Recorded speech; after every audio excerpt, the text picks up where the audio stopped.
Take On Me is one of those songs that you listen to and you think, yeah, there's no reality in which this song could not be a smash hit. It's quite simply a synth pop banger. Yeah, #1 hit in the US and 25 other countries. #2 in the UK. It's certified gold in 6 countries, multiple platinums in 6 countries. It's also had more than 2 billion streams on Spotify. Whoa. And the music video has become one of the most iconic of all time, largely thanks to MTV's championing of it back in the golden era. Okay. And people love it in the old karaoke bars, don't they? But did you know that this song actually flopped 3 times before it became a hit? Why? And did you know the song has punk rock roots, if you can believe? Really? And the band members were struggling so much financially before it became a hit, they couldn't even afford to buy food. This one is a fascinating story, so buckle in, and if you love music history like me, you'll probably want to subscribe and join our pack. And maybe consider supporting me on Patreon as well. It helps me to continue making videos like these, and you'll get your name listed alongside these very nice smelling people below. Link is in the description. Right then, let's go back to the 70s and to Norway, a country that gave the world not only Aha, but also the cheese slicer.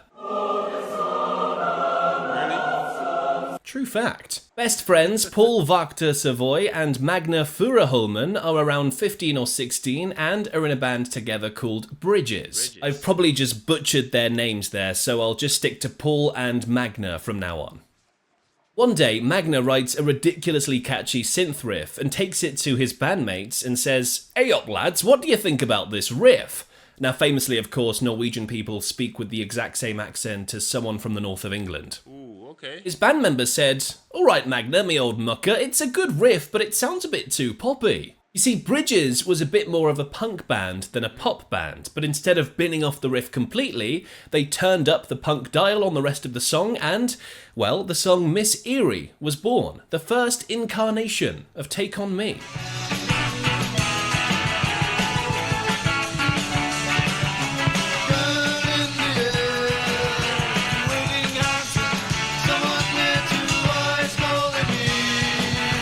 Performing one night in Oslo, Bridges caught the attention of a certain vocalist in the audience, Morten Harket. I had always wanted to make music on a big scale, but never knew how it was going to happen. Until I saw a band in Oslo called Bridges. I was stunned. They had everything. The only thing they didn't have was me. I knew I needed to join, not for my own sake, but for the band's. I knew I was a necessary ingredient. Morten would of course eventually join the band, but let's not get ahead of ourselves. Bridges disbanded, but Paul and Magna were determined to make it as musicians. They had a game plan from an early age, and they knew if they wanted to be big, they'd have to move to where it was all happening, and that was London. So for a year or two, the pair lived in London, desperately trying to make a thing of their music. But they didn't have much luck. Even though things go from bad to worse in terms of living standards and having to do jobs to just survive in an interim period, we always had that belief that whatever we had going musically was somehow worthwhile to pursue. And London was where we wanted to be, and where we thought we needed to be. Now, before leaving their home country of Norway, they had a more romanticised vision of London in the 1960s and 70s. The sheer volume of fresh and innovative music felt overwhelming, almost like an education in itself. Intimidating, yes, but also exciting. Without a traditional band format, they experimented with various instruments until they achieved a sound that worked. Synthesizers, along with drum machines like the Lindrum, allowed them to create music in rented demo studios, shaping their evolving style out of necessity. Despite being capable musicians who could play multiple instruments, they lacked a fixed lineup and had no live performances. Unable to legally work in London, they arrived on tourist visas with a somewhat naive belief that success would come quickly. With no luck in London other than producing bits and bobs that would eventually form parts of Take On Me, the pair then returned to Norway and joined forces with vocalist Morten Harket. The trio spent a few months working in the basement of Paul's parents' house, getting to know each other and building their musical style. It was there that Harket first heard the riff for Take On Me, although it wasn't called that at the time. Max plays that on the piano and Paul strums along on the guitar.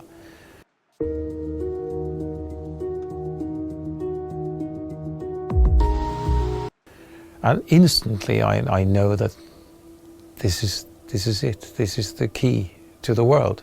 They used to nickname this song the Juicy Fruit song because the riff reminded them of bubblegum TV adverts. Okay. This time though, they had 4 or 5 demos under their belt, including a song called Lesson 1, which they recorded in 1982 and sounded like this.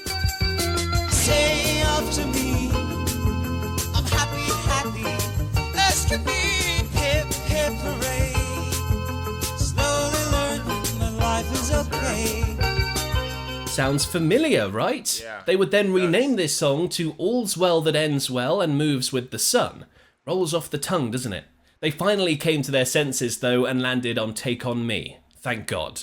Of course, the lyrics and the music would evolve and change over time, but the basic tone and sound was definitely there. What wasn't there yet was the famous chorus and descending notes. That would come later. In London, the three were banging on all the doors, desperate to find the right person to listen to their songs, desperate for a breakthrough. And I mean desperate. We had no money. We were literally starving. It started to get ugly. Paying for food wasn't an option. I remember nearly fainting in the streets. It was affecting my mental state. They spent the last of their money on a plan to record 5 songs in 2 days, so they booked some time in a studio called Rendezvous Studios in Sydenham. They picked that studio because it had instruments inside already. They had sold most of their equipment back in Oslo in order to afford the move to London, so all they had was a couple of acoustic guitars between them. This studio also had a Space Invaders machine, which was a definite added bonus. Another machine in the studio was a Prophet 5 synthesizer. Now this was a game changer for the group. That was the moment where we started to seriously reshape our sound into a more synth-based programmed variety, just by necessity. This synthesizer kicked the band into another gear. The Prophet 5 really suited the music because there were so many sort of atmospheric sounds. You just put your fingers on it and you had lots of ideas coming at you. I think before the first album was done, we probably had songs for 3 albums demoed in that studio. So it was a big period for us inspiration-wise. It was also there that they would meet studio manager John Ratcliffe. John heard what the band were doing and decided it was rather interesting. He was so interested that he gave the band extra studio time for free. But the catch was it had to be overnight. So for a few days, the band was sleeping in a basement in southeast London on polystyrene sheets during the day and recording and rehearsing in the studio during the night. There, they recorded an updated demo of Take On Me, and it's in this first demo we hear that famous ascending chorus with the ridiculous high note. Density is a tool to record your DJ set and master it after. Density connects to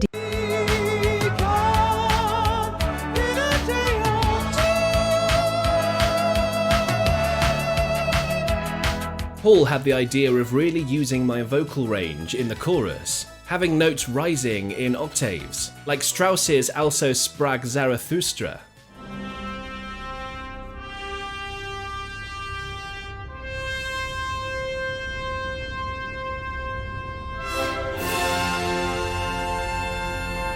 John Ratcliffe was increasingly impressed with the group and offered them something that would change their lives forever. He offered to send some demos to a man named Terry Slater. Terry had previously worked at EMI and was now looking for the next big band to manage. John would often send demos to Terry. Lots of hopefuls would record demos at his small studio in London, but there was something different with this band in particular. Terry and John formed TJ Management, the T and J of course standing for Toaster Jedi, I think. And just like that, a-ha had a proper management team. Terry was able to land them a record deal with Warner Brothers, with $125,000 of advance royalties for their first album. Andrew Wickham was the man who signed them. I had a call from Terry Slater saying, look, I've got this band, they're from Norway, they're called a-ha, would you come and see them? And I couldn't believe my ears when I heard Morten Harket sing. I thought, how can somebody who looks like a film star sound like Roy Orbison? Yeah. So I thought, this is unbelievable. I had to sign this. So I signed it. So, signed to Warner Brothers, they were assigned to their UK section, WEA Records, to be looked after and developed. Finally, things were on the up. This was their big breakthrough, right? Well, no, not quite yet. Warner Brothers suggested a producer by the name of Tony Mansfield. He was an expert in computerized synthesizers. So it seemed like a no-brainer, right? a-ha agreed, and they all went about recording the band's debut album. And of course, their debut single, in Eel Pie Studio in Twickenham. Yeah, that's the actual name of the studio. Twickenham has a weird history to do with eels and pies. Anyway, things didn't go too well recording that album. Mansfield took a-ha's simple demos and added layers of electronic effects, pushing Morten's vocals far into the background. This was completely different from what the band had envisioned, and Warner Brothers agreed it had lost the magic from the original Rendezvous studio demos. As delays piled up, the financial strain became too much, leading to a complete breakdown in the partnership between Terry Slater and producer Mansfield's manager. So Mansfield left the project. Frustrated, a few months later they teamed up with their old friend John Ratcliffe and engineer Neil King to remix and largely re-record the entire album, including Take On Me. This process took time, and in the music industry, time means money. Eventually the album was finished, Take On Me was released as a single, only in Europe, and a music video was quickly put together. It was a rushed job, to say the least. And after all that effort and excitement, Take On Me flopped, only reaching 137 in the UK. In fact, according to the band, Take On Me was released 3 times in 1984, with all 3 of them flopping. It did reach number 3 in Norway though, which is nice. The album was put on hold while they sorted the mess out, but not all hope was lost. Andy Wickham had introduced the band to high-profile Warner creative executive Jeff Aroff. Well, Andy Wickham made an appointment with me and said, I need to show you something I have. We're trying to figure out what to do with this band. He played me the song, which was very captivating, but very different than anything that I'd ever heard before, quite frankly. And then he showed me a picture of the band, and it was like, oh, okay, this is interesting. With Jeff Aroff now involved, the first Take On Me video was scrapped. a-ha was given the chance to re-record the song, and Terry Slater persuaded producer Alan Tarney to take on the project. Terry had wanted Alan Tarney to produce all along, but for varying reasons was unable to until now. Warner Brothers US were now investing a lot into getting this song absolutely perfect. They were sure Alan Tarney was the man for it. I think the initial version of Take On Me that a-ha made themselves, that's what the record company loved, and Terry Slater, they loved that. So all I did was basically made a version which resembled their original version as much as I possibly could. Using a Juno 60 to find that perfect sound, the new recording had a much cleaner, more expansive sound, with a coda section replacing the earlier quick fade-out. And just like that, the version of Take On Me that the world knows and loves was complete. Wow. Hooray! Finally, things were on the up, again. This was their big breakthrough, again, right? Well, no, not quite yet, again. The album Hunting High and Low was now finished, and the new version of Take On Me was re-released in England. However, the London office were a bit miffed that their big American brothers had muscled in and interfered with things.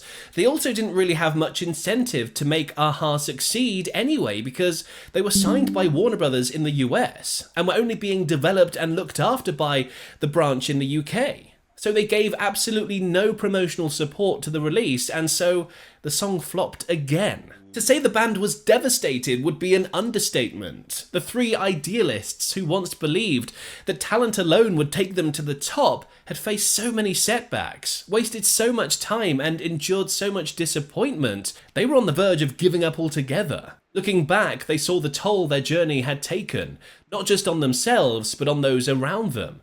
John Ratcliffe, who had risked everything to support them, ended up divorcing his wife, relying on pills and alcohol and suffering from high blood pressure. Meanwhile, Tony Mansfield had been under so much pressure from Warner Brothers that he nearly had a nervous breakdown. Seeing people's hopes, money and well-being sacrificed for their career, the band decided to take a break. Paul went to visit a friend in Boston, convinced that a-ha was about to be dropped from Warner Brothers for good. And since he was already in the US, he decided to check for himself and made a call to the label. To his surprise, the voice on the other end responded with excitement. They said, "It's great, we love Aha and you're now our top priority.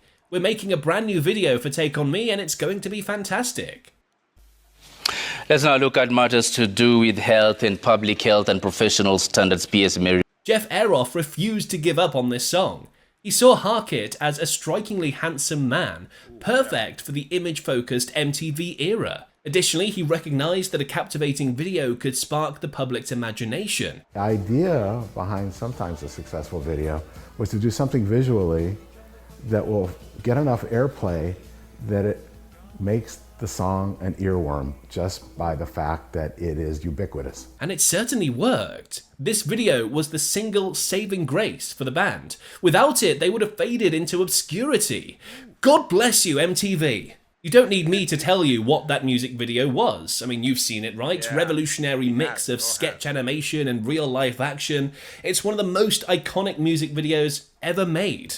And it's all thanks to two animators, Michael Patterson and Candice Reckinger. A short student film of Michael Patterson's called Commuter had caught the attention of Jeff Aroff, and Jeff enlisted his services along with legendary music video director Steve Barron. For 16 weeks, all we did was sleep and work on the video. Me in the living room, Candice in the kitchen. We made around 2,000 drawings. Nobody had ever seen anything like it. We watched many people rip it off year after year. The video had countless plays on MTV, injecting it right into the veins of every American when it debuted in 1985. The video took home 6 awards at the 1986 MTV Video Music Awards. 6? That's just greedy if you ask me. The single was released again 3 months after the video, and boom, that was it. It rocketed up the charts and flew free forevermore. Aha became a household name, and Take On Me became a classic track of the 80s. So MTV saved Aha from being a flop again. Similar to how MTV saved Come Dancing by the Kinks. That too might have flopped without MTV. And guess what? I've done a whole video on the story of that song too. It's fascinating. Click over there and watch it next. Okay. I think I have to check that out.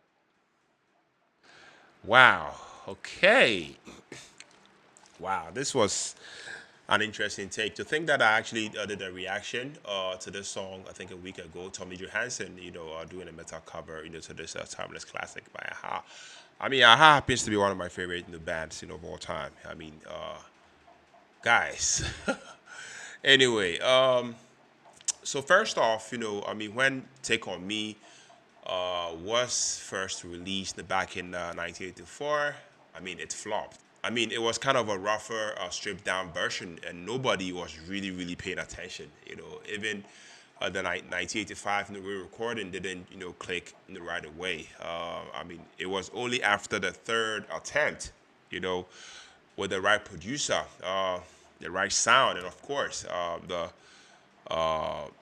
that groundbreaking video, that the world, finally said, wait a minute, this is actually amazing. That persistence alone, is crazy to me, as a fan. Most bands, would have just moved on. Why? I mean, it shouldn't have worked. I mean, I have to say, here's the thing. Musically, the song is hard. That chorus, guys, Morten Harket, is hitting, insane high notes, that most singers, wouldn't even attempt. It's not your typical radio-friendly chorus that, that's easy for, everyone to sing along to.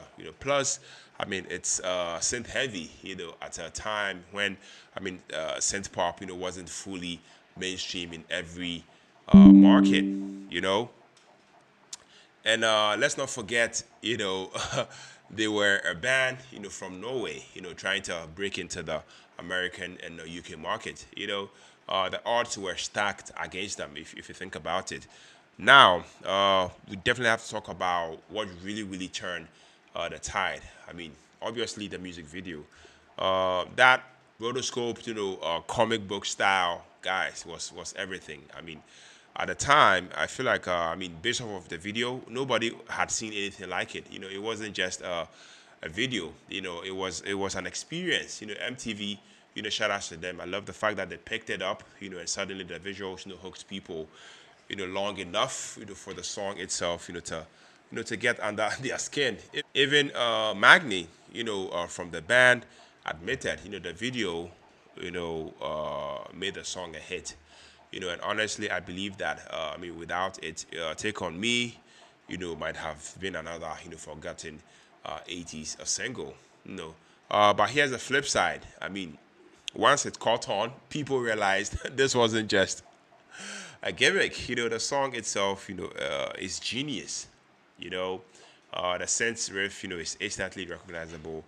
Morten's vocals, it was unreal, and the production has this, siren, emotional quality, that I feel like I set it apart, from cheesy 80s pop, that is why, this song I feel like it has stood the test of time. Plenty of flashy videos from the 80s that came out and went, but fortunately, Take On Me, still feels fresh, after 40 years.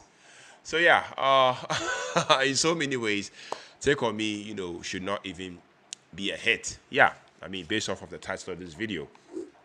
Field releases, risky vocals, and a sound that wasn't guaranteed to sell, but it was a perfect storm of persistence, perfect storm of innovation and raw talent. And now, it's one of the greatest, one-hit wonders of all time, in my opinion. Even though Aha actually had a decent career beyond this track, this is the one everyone remembers. Yeah.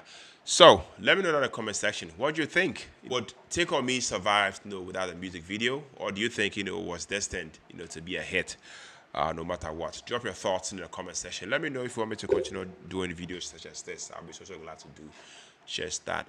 If you stuck with me to the end of the video, you're loved. You're very much appreciated on here. My name is Philip. On to the next reaction. Take care. Stay safe. Peace out.